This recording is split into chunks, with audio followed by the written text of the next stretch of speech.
Mumtaz TV bersama menegakkan sunnah.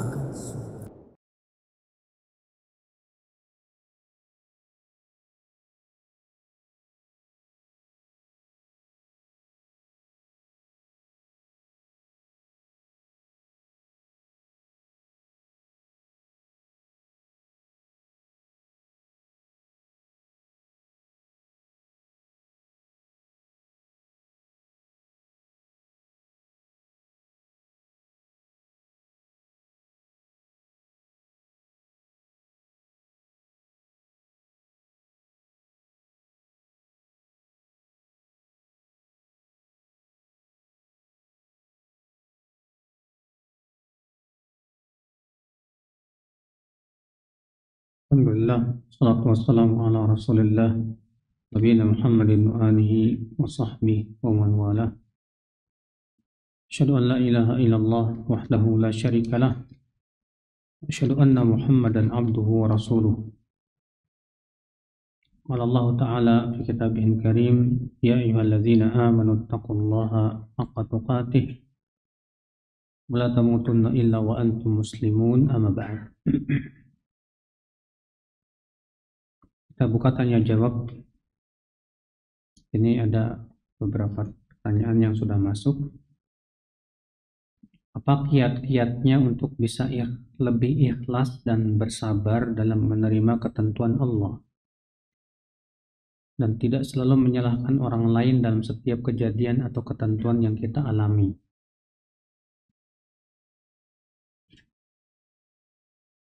Yang pertama, saudaraku, agar kita ikhlas menghadapi ketentuan Allah dan kita ridho dengan ketentuan Allah, yaitu takdirnya, yaitu harus kita yakini bahwa perbuatan Allah tidak lepas dari hikmah, tidak lepas dari keadilan, tidak lepas dari rahmat dan kasih sayangnya. Makanya kata Ibnu Qayyim rahimahullah, fa'af'alullah imma rahmah wa imma adlun wa hikmah. Perbuatan-perbuatan Allah tidak lepas dari yang pertama rahmat Allah, kasih sayangnya. Yang kedua, tidak lepas dari keadilan dan hikmahnya, di mana Allah berbuat semua dengan ilmunya yang sangat luas sekali. Ini harus betul-betul kita yakini betul. Yang kedua, yakini bahwa Allah tidak mungkin menzolimi hamba-hambanya. Kenapa? Karena Allah sangat sayang kepada hamba-hambanya melebihi kasih sayang ibu kepada anaknya. Namun, kasih sayang Allah yang Allah berikan kepada hamba terkadang tidak dengan memberikan kepadanya kesenangan, Pak. Kita harus pahami dulu hakikat kasih sayang itu apa.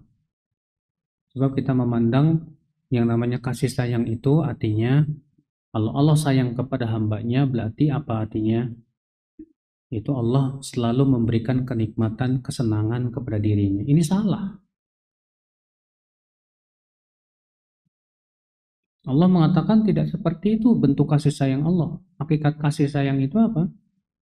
Kata Imam Ibnu Qayyim rahimahullah dalam kitab Madarijus Salikin, ketika mendefinisikan hakikat rahmah, kasih sayang, apa itu? Yaitu isalul khairi lil marhum wa daf'u syar'anhu, yaitu menyampaikan kebaikan untuk orang yang kita sayangi dan menolak keburukan dari orang yang kita sayangi. Allah sayang kepada kita, dimana kalau Allah berikan kepada kita kesenangan, kenikmatan, bisa jadi itu bahaya untuk agama kita dan keimanan kita. Kita menjadi lupa diri, kita menjadi sombong, kita menjadi orang yang lalai. Maka Allah dengan kasih sayang dan ilmunya, Allah tahu bahwa kesenangan itu malah membuat dia semakin jauh dari Allah. maka Allah pun menyempitkan rezekinya. Untuk apa? Supaya dia terhindar dari ya hal-hal yang bisa membuat dia masuk ke dalam api neraka. Sebagaimana Ibn Rajab menyebutkan dalam kitab Jami' Ulum wa Hikam, athar dari Abdullah bin Mas'ud. Ya, Ibn Mas'ud mengatakan, apabila Allah tahu bahwa seorang hamba dengan kenikmatan itu dia malah masuk neraka, Allah berfirman kepada malaikatnya, "Hai malaikatku, sempitkan rezeki hambaku itu. Sebab kalau aku luaskan rezekinya, aku akan masukkan ia ke neraka." Akhirnya disempitkan rezekinya supaya masuk surga. Masya Allah. Yang keempat, yang ketiga, bahwa ketentuan Allah Subhanahu wa taala yang tidak enak terhadap diri kita itu ya, pasti semuanya baik buat kita. Kata Ibnu Qayyim, musibah yang menimpa seorang hamba bisa jadi itu adalah sebagai persiapan yang Allah ingin berikan padanya sesuatu yang lebih baik dari itu. Untuk melihat Nabi Yusuf alaihissalam bagaimana dari kecilnya dizalimi terus, Pak. Beliau sama kakak-kakaknya didengki, dihasadi, sampai akhirnya dimasukkan beliau ke dalam sumur. Akhirnya kemudian dijual jadi budak. Lalu kemudian Allah ya muliakan dengan dia dibeli sama Aziz, pembesar Mesir. Nah, dia menjadi seorang pemuda yang ganteng, ternyata ujian berat dari para wanita datang. Ujian syahwat ini, Masya Allah. Dan ternyata Nabi Yusuf sabar, ternyata konsekuensinya beliau harus dipenjara dalam tanah. Beberapa tahun beliau dipenjara dalam tanah. Ujian bertubi-tubi. Rupanya itu semuanya ya, ujian-ujian yang berat itu sebagai persiapan Allah ingin memberikan sesuatu yang mulia.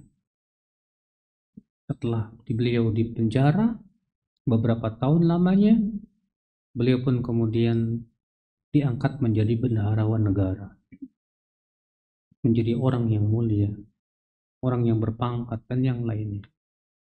Nah, itu terkadang kata Ibnu Qayyim, musibah yang menimpa kita itu sebagai persiapan untuk kita, Allah ingin berikan yang lebih baik dari itu.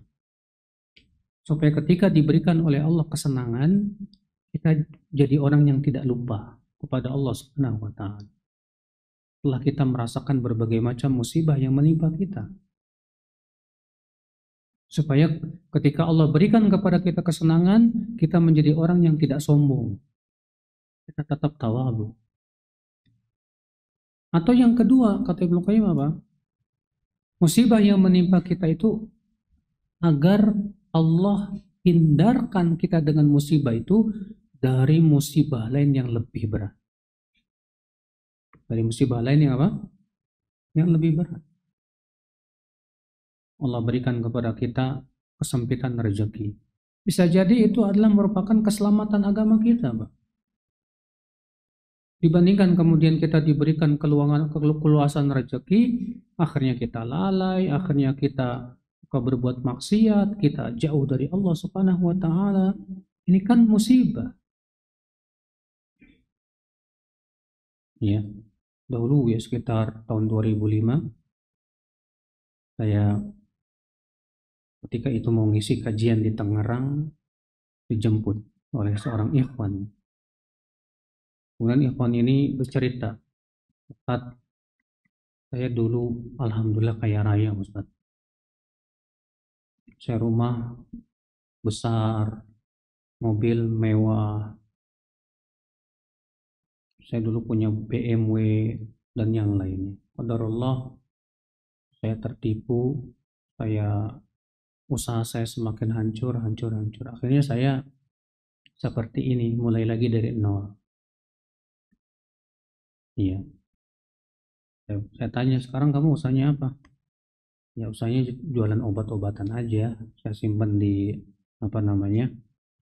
di apotek dan yang lainnya. Saya mau tanya sama antum. Apa Ustadz?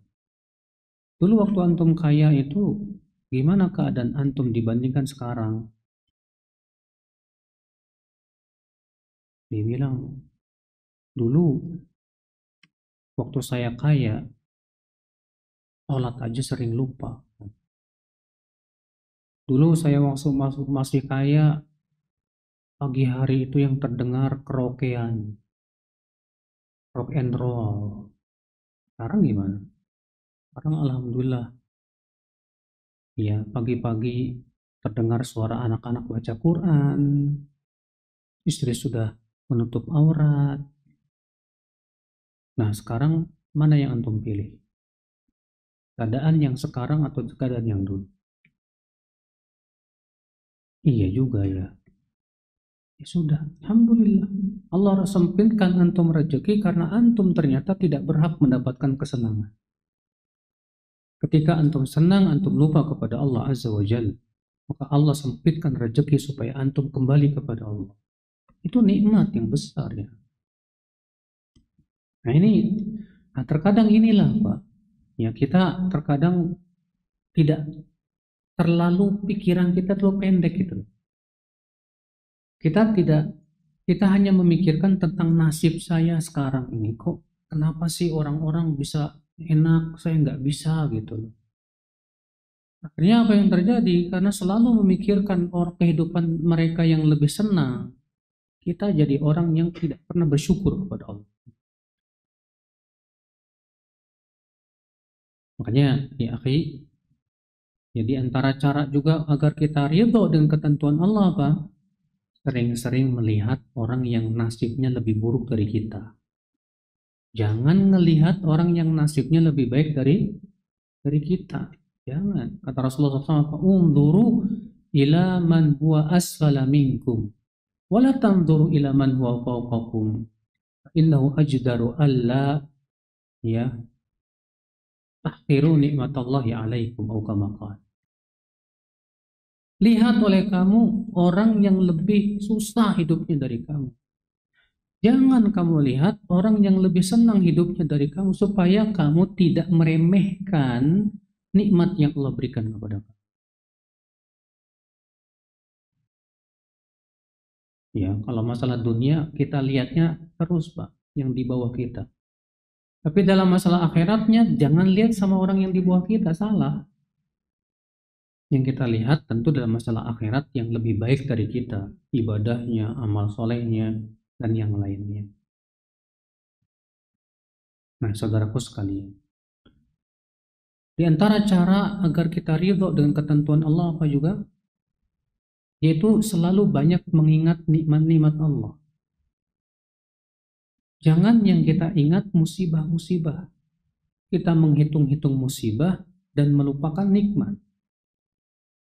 Al-Hasan al-Basri ini ketika menafsirkan firman Allah, "Innal insana li rabbih lakanud." Sesungguhnya manusia itu kanut kepada Rabbnya. Kata Al-Hasan, "Al-kanud walladhi ya'uddul masaib wa yansan ni'am." Kanut itu adalah orang yang menghitung-hitung musibah dan melupakan nikmat yang banyak. Yang diingat cuma musibah doang. Sementara nikmat yang luar biasa banyak sekali kita lupakan. Saya yakin kalau itu seperti itu kita caranya, kita akan menjadi hamba yang tidak bersyukur, bahkan kufur kepada Allah Azza wa Jalla. Di antara cara agar kita ikhlas, ridho dengan ketentuan Allah Subhanahu wa taala ya akhi, ya, yaitu kita lebih mengharapkan akhirat daripada kehidupan dunia. Sebab ketika kita lebih mengharapkan dunia daripada dibandingkan akhirat, kita akan cinta dunia. Sehingga akhirnya yang menjadi parameter hidup kita adalah dunia.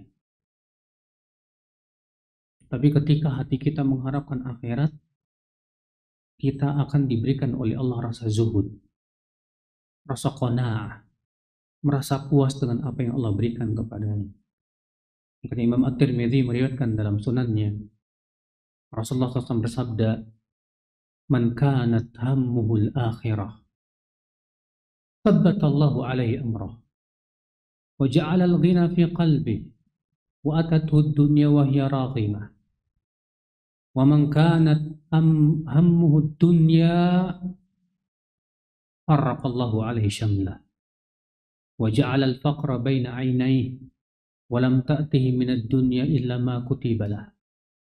Kata Rasulullah SAW, siapa yang keinginan terbesarnya adalah akhirat, Allah kuatkan urusannya, Allah kuatkan hatinya.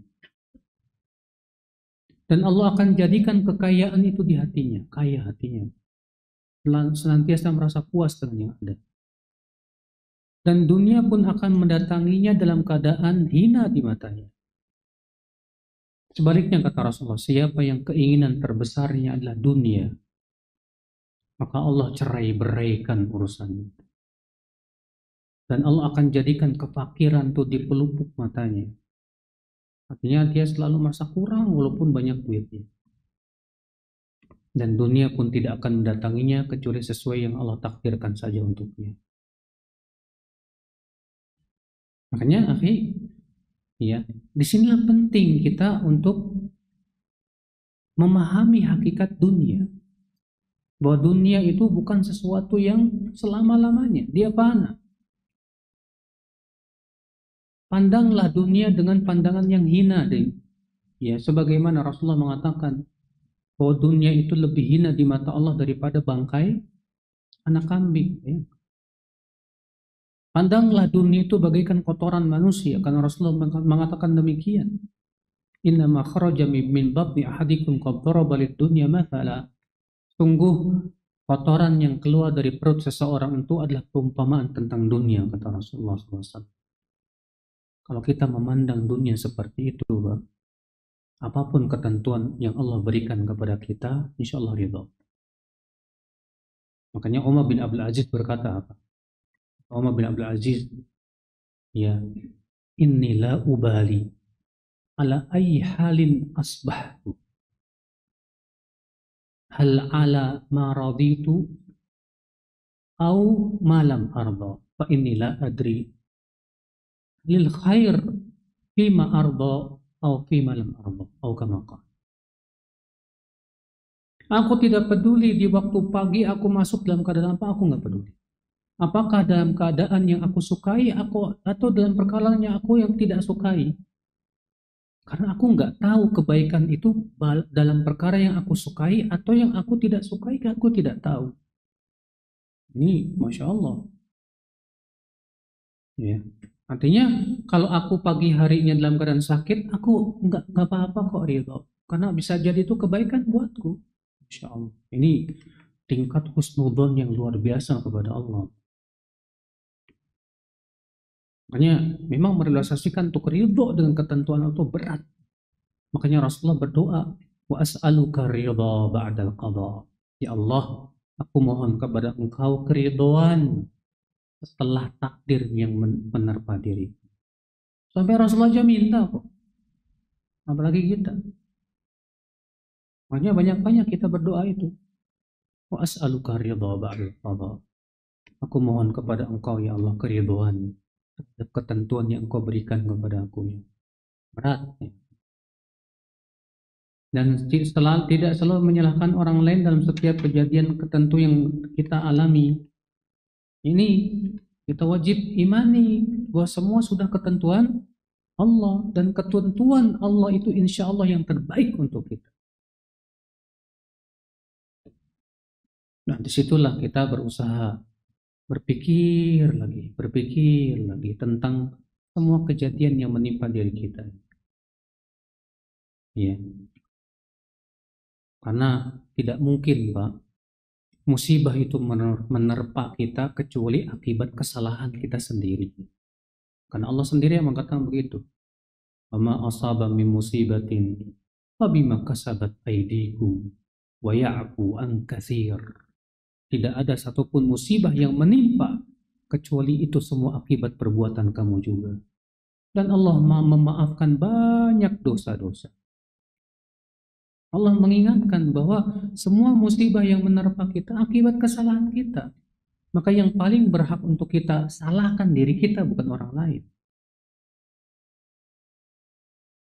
Nah, disinilah akal Islam, ya, seorang hamba yang dia ridho dengan ketentuan Allah, lalu ia berusaha memperbaiki dirinya, istighfar dan mohon kepada Allah kesabaran, itu berarti tanda hamba ini diberikan taufik oleh Allah Subhanahu wa taala. Pertanyaan berikutnya, Ana masih sering terkena was-was terutama pada saat ingin beristinja. Ana sering menggunakan air yang lebih ketika membersihkan kotoran. Apakah dalam beristinja ada batas minimal 3 kali atau 5 kali, Ustaz? Tidak ada batasan, yang terpenting antum sudah dugaan kuat udah bersih. Ya. Dan jangan sampai terkena was-was, kayaknya masih ada, kayaknya masih ada. Para ulama mengatakan bahwa kalau qadarullah tersisa sedikit kotoran, itu dimaafkan. Makanya kan Rasulullah SAW ya membolehkan cebok pakai batu. Boleh tidak? Cebok pakai batu boleh tidak loh? Boleh dengan ijma para ulama. Namun batasannya kalau untuk batu, kata Rasulullah SAW, tidak boleh kurang dari 3 batu. Boleh lebih dari 3 batu, tapi sifatnya ganjil, 3, 5, 7. Dan yang namanya cebok pakai batu tidak mungkin sebersih pakai air.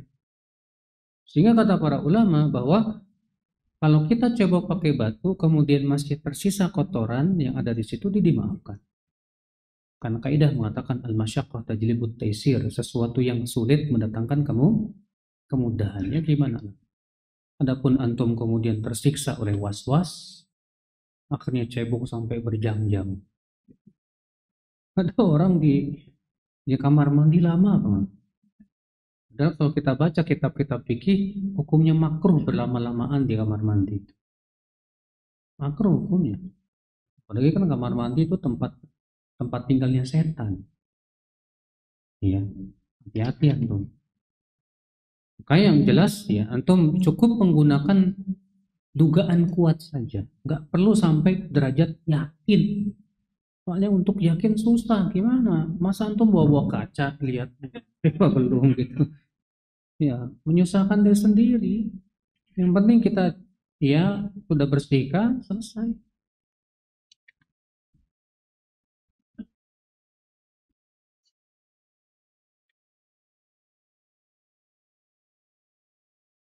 Pertanyaan selanjutnya, bagaimana apabila ada seseorang yang memiliki keyakinan kepada Allah sangat kuat, namun akhlak dalam kehidupan sehari-harinya belum mencerminkan tauhidnya, emosian, suudzon sama orang, nggak sabaran. Nah, ini mah keyakinannya nggak kuat tuh mas. Karena kekuatan keyakinan itu akan berpengaruh kepada akhlak. Makanya Rasulullah bersabda apa? Afdalul mu'minina imanan ahasinum khuluqa. Mukmin yang paling mantap imannya, yang paling utama imannya, itu yang paling baik akhlaknya. Nah, kalau misalnya akhlaknya masih seperti itu, emosian, temperamenan, masih suka suudzon sama orang, itu tanda imannya nggak kuat. Kalau ia imannya kepada Allah kuat, dia takut harusnya melakukan seperti itu. Mau marah, dia ingat Rasulullah menyuruh untuk menahan emosi. Rasulullah bersabda, la taghdab, falakal jannah. Jangan marah, maka surga buat kamu. Kalau imannya kuat, dia akan mengharapkan surga dong, daripada ya marah-marah. Dia akan berusaha menahan emosinya. Dia ingat hadis Nabi SAW sabda, man qabama ghaidan wa huwa qadirun ala an yunaffidha da'ahu Allah yaumil qiyamah amama al-khalaiq ala ru'usil khalaiq fa yukhayyiruhu minal hurin. Ya, lain. Siapa yang bisa menahan amarahnya padahal dia mampu untuk melaksanakannya, Nanti di hari kiamat Allah akan panggil dia di hadapan seluruh manusia dan disuruh ia memilih bidadari surga yang dia mau. Iya. Kalau imannya kuat, dia akan lebih memilih bidadari surga, Pak, daripada marah-marah nggak karuan. Rasulullah bersabda, "Laisa syadidu bisur'ah wa innama syadid alladhi yamliku nafsahu 'indal ghadab." Bukanlah orang yang kuat itu orang yang menang dalam pergulatan. Tapi orang yang kuat itu, kata Rasulullah SAW, orang yang mampu menahan amarahnya. Jadi dia selama ini lemah, nggak kuat. Iya. Nah, saudaraku sekalian, azani Allah wa iyyakum. Jadi ya, orang seperti ini saya katakan belum kuat keyakinannya kepada Allah. Sebab kalau kuat keimanannya kepada Allah, tentu dia akan memperbaiki akhlaknya.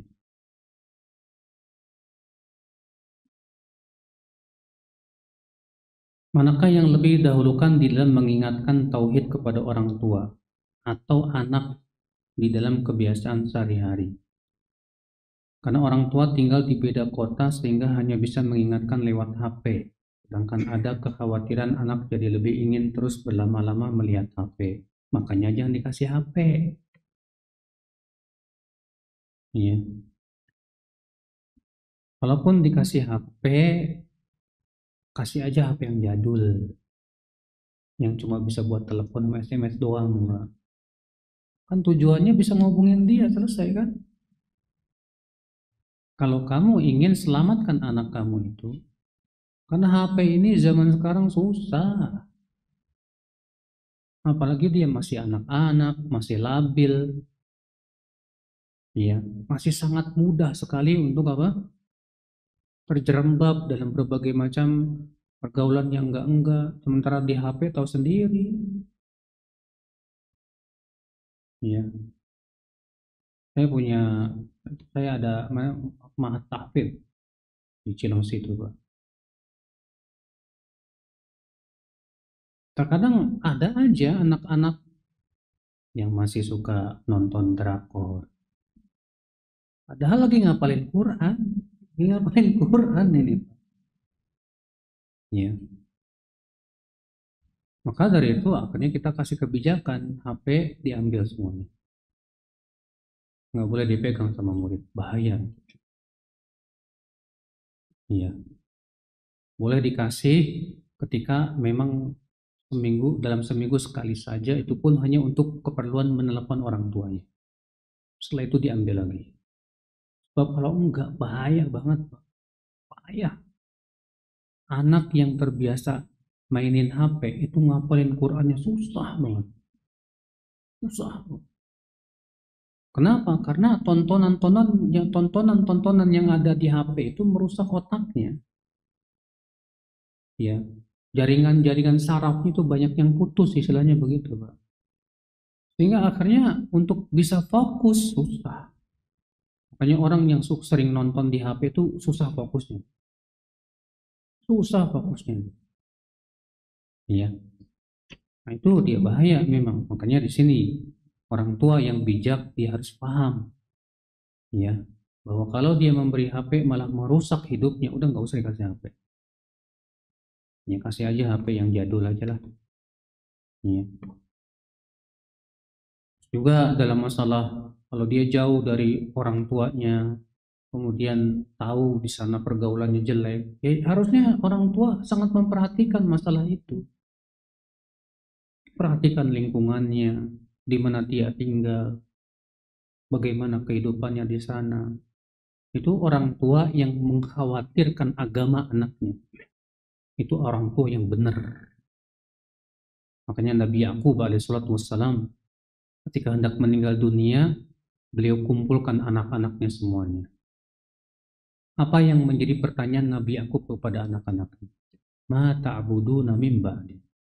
Apa yang kalian sembah setelahku? Beliau tidak mengatakan ma ta'kuluna min ba'di. Apa yang kalian akan makan setelahku? Tidak. Yang ditanya, apa yang kalian hendak ibadahi nanti setelah? Dipikirkan tentang agamanya. Bagaimana menanggapi orang yang selalu bilang diri kita merasa paling benar karena bermanhaj salaf? Kalau ada orang berkata begitu, kamu itu merasa paling benar, ya, karena kamu mengikuti manhaj salaf. Tanya ke dia, menurut kamu salaf itu apa sih? Salaf itu kan sahabat, tabi'in, tabi'ut, tabi'in. Bilang ke dia, bukankah Rasulullah SAW sudah memuji 3 generasi itu? Khairun nasi qarni, tsumma alladziina yalunahum, tsumma alladziina yalunahum. Sebaik-baik manusia itu generasiku, kemudian setelahnya, kemudian apa? Setelahnya. Rasulullah tegas mengatakan bahwa mereka manusia yang terbaik, berarti cara beragama mereka yang terbaik. Bukankah Allah memuji para sahabat? Naam. Maka dari itu, ya, adakah manhaj yang lebih baik dari mereka? Tidak ada. Makanya Rasulullah SAW mengumpamakan para sahabat bagaikan bintang di langit. Apa kata Rasulullah SAW? An-nujumu amanatun listama. Fa'idha zahabatin nujum atatis sama ma tu'ad. Langit, bintang adalah keamanan untuk langit. Apabila bintang pergi, akan datang kepada langit apa yang Allah telah janjikan kepadanya, itu kiamat. Wa ana amanatun li ashabi. Fa idza dhahabtu ana ata ashabi ma yu'adun. Dan aku adalah keamanan untuk para sahabat. Dan apabila aku telah pergi, akan datang kepada para sahabatku apa yang dijanjikan kepada mereka, berupa fitnah, peperangan, dan yang lain. Wa ashabi amanatun li ummati. Fa idza dhahaba ashabi ata ummati ma tu'ad. Dan para sahabatku adalah keamanan untuk umatku. Apabila para sahabatku pergi, akan datang kepada umatku apa yang dijanjikan kepada mereka. Berarti, Pak, para sahabat itu keamanan buat kita semua. Artinya, selama kita berpegang kepada manhaj dan cara beragamanya mereka, aman. Tapi selama kita berpaling dari cara agamanya mereka, nggak aman kita. Ya, orang seperti ini harus dipahamkan dulu, Pak, tentang apa sih salaf itu. Kita ini kalau kita mendengar kata salaf, jangan yang kita pikiran Ustadz Anu, Ustadz Fulan, Ustadz Anu, bukan. Salaf itu generasi yang paling utama. Adapun kita ini sebatas berusaha untuk menapaki jejak kaki mereka. Dan kita tidak pernah mengklaim bahwa kita ini sudah seperti mereka, enggak. Kita tidak pernah mengklaim bahwa iman kita sudah seperti iman mereka, tidak. Kita masih banyak kekurangan sana-sini. Namun kita berusaha menapaki jejak kaki mereka, mengikuti akidah mereka, ibadah mereka, muamalah mereka. Maka adakah jalan yang lebih baik dan paling benar dari jalannya para sahabat? Tidak ada. Karena itu nas langsung dari Al-Quran dan hadis Nabi Sallallahu Alaihi Wasallam.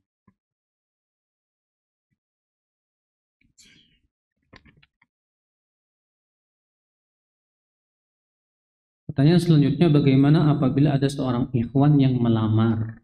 Ikhwan tersebut rajin ibadah dan masih saudara, di mana jika saya menikah dengan dia akan semakin mendekatkan ikatan keluarga kami. Tapi ikhwan tersebut masih suka melakukan bid'ah. Ya. Apakah saya lebih baik memilih yang lurus manhajnya atau bagaimana? Saudaraku, saudariku, kalau dia masih suka berbuat bid'ah, doyan berbuat bid'ah, nanti ketika menikah dengan kamu, dia akan menyeret kamu kepada kebid'ahan. Akan menyeret kamu kepada apa? Kebid'ahannya. Selama masih ada ikhwan yang akidahnya lurus, jauh dari bid'ah, dari khurafat, dari syirik dan yang lainnya, pilih ikhwan yang akidahnya benar.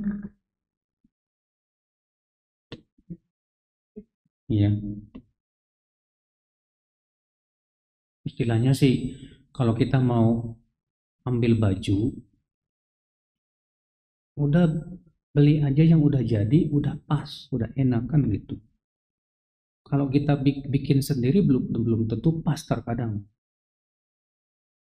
Nah, ini ada ikhwan yang udah jadi, udah masya Allah akidahnya bagus.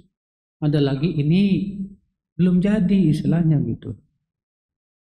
Kira-kira mana yang harus dipilih seperti ini? Tentu yang kita pilih yang udah bagus agamanya, yang sudah bagus akidahnya, yang sudah bagus dia ibadahnya kepada Allah Azza wa Jalla sesuai dengan sunnah Rasulullah Sallallahu Alaihi Wasallam.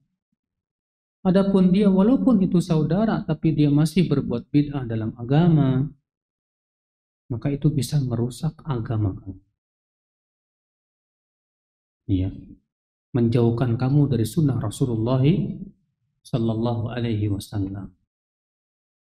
Nah itu, ya, di sini masih banyak yang jomblo kok, ya kan? Ini banyak jomblo semua ini kayaknya.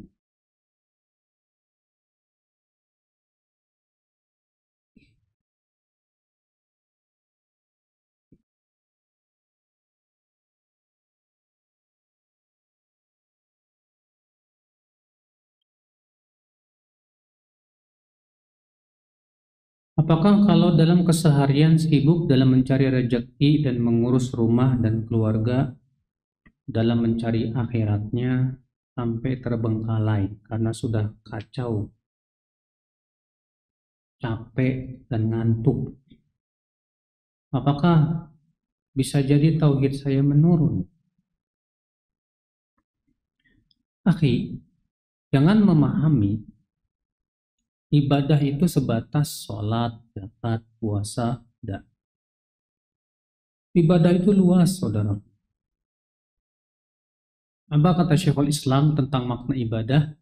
Ismun jami'un likulli ma yuhibbuhullah wa yardah minal aqwali wal af'ali al-zahirah wal batinah. Ibadah adalah nama yang mencakup semua yang Allah cintai dan ridhoi, berupa perkataan dan ucapan, perbuatan yang tampak maupun yang tersembunyi. Sekarang mencari nafkah dicintai oleh Allah nggak, Pak? Dicintai oleh Allah. Itu kewajiban seorang suami untuk mencari nafkah. Maka perginya antum mencari nafkah dan rezeki yang halal, itu saja sudah berpahala di sisi Allah. Bahkan ada asar dari Ibnu Abbas, talabul halal jihad. Mencari rezeki yang halal termasuk jihad. Iya. Demikian pula capeknya antum mengurus rumah, keluarga. Bukankah itu semua dalam rangka melaksanakan kewajiban antum sebagai seorang suami? Bukankah itu kewajiban? Itu juga ibadah. Seorang istri capek masak, nyapu, ngepel, bukankah itu juga semuanya pahala di sisi Allah? Rasulullah SAW sabda, "Ma min musibatin tusibul mu'min min nasabin wala wasabin wala hammin wala hazanin wala ghammin hatta syaukah tashakuha illa kafarallahu biha anhu khataya." Tidak ada satupun musibah yang menimpa mukmin berupa sakit, gelisah, gundah gulana, sedih, sampai-sampai duri yang menancap di kakinya, kecuali Allah akan gugurkan dosa-dosanya dengan itu semua. Capeknya antum mengurus rumah, capeknya antum cari nafkah, itu menggugurkan dosa. Ya. Kalau memang tujuan mencari nafkahnya dalam rangka melaksanakan kewajiban. Jadi salah kalau antum menganggap bahwa ibadah itu hanya sebatas baca Quran aja. Allah tidak memuji dalam Al-Quran orang yang cuma di masjid baca Quran doang sama sholat. Entah. Yang Allah puji siapa? Orang yang berbisnis, berniaga, tapi perbisnisan dan perniagaan mereka tidak melalaikan mereka dari dari mengingat Allah dan dari menegakkan sholat. Allah berfirman, rijalun la tulhihim tijarah wala bay'un an dzikrillahi wa iqamis shalah. Mereka adalah, Allah memuji para sahabat, lihat. Mereka adalah para lelaki yang perniagaan dan jual beli tidak membuat mereka lalai dari mengingat Allah dan menegakkan sholat. Tuh lihat, Allah puji orang yang cari duit, orang cari nafkah, tapi dia tetap tidak lalai dari mengingat Allah, tidak lalai dari menegakkan sholat. Itu yang dipuji oleh Allah. Jadi jangan salah kaprah ya dalam memahami apa hakikat ibadah itu. Ada saatnya kita bermunajat berdua-duaan dengan Allah di waktu malam. Ada saatnya kita harus bersama anak istri kita, mengajarkan mereka. Ada saatnya kita harus cari nafkah. Pernah Salman Al-Farisi, mengunjungi rumah Abu Dzar Al-Ghifari. Ketemu istrinya dalam keadaan istrinya itu udah kumuh. Kata Salman, kemana suamimu? Kata istrinya, suamiku itu nggak butuh wanita, nggak butuh dunia. Paham Salman.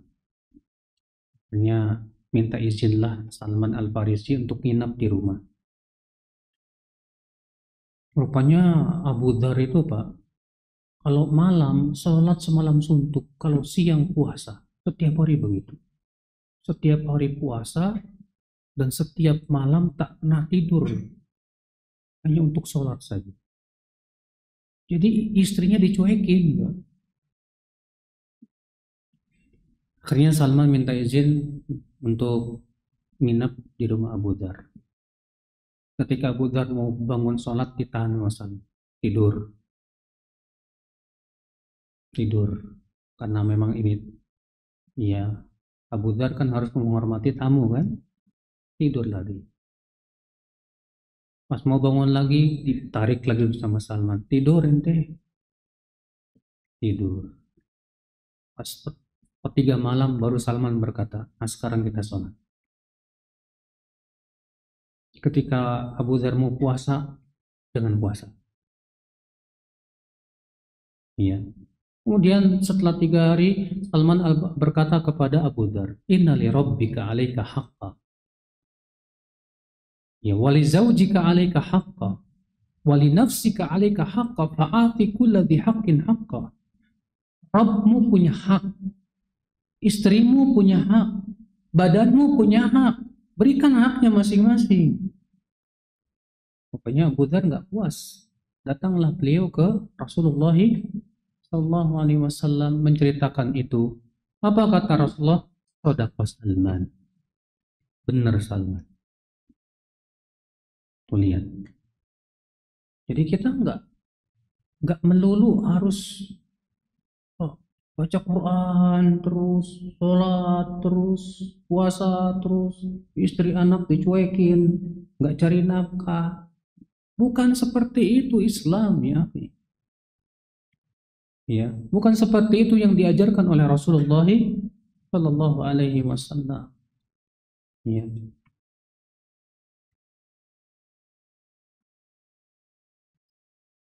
Zikir apa yang dibaca terlebih dahulu ketika kita selesai berwudu? Yaitu zikir setelah wudu.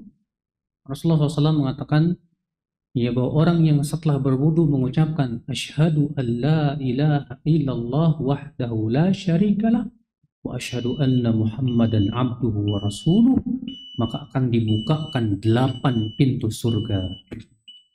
Ia boleh masuk dari pintu mana saja, terserah. Sudah masuk isya ya? Baik, ini saja billahi taufik. Assalamualaikum warahmatullahi wabarakatuh.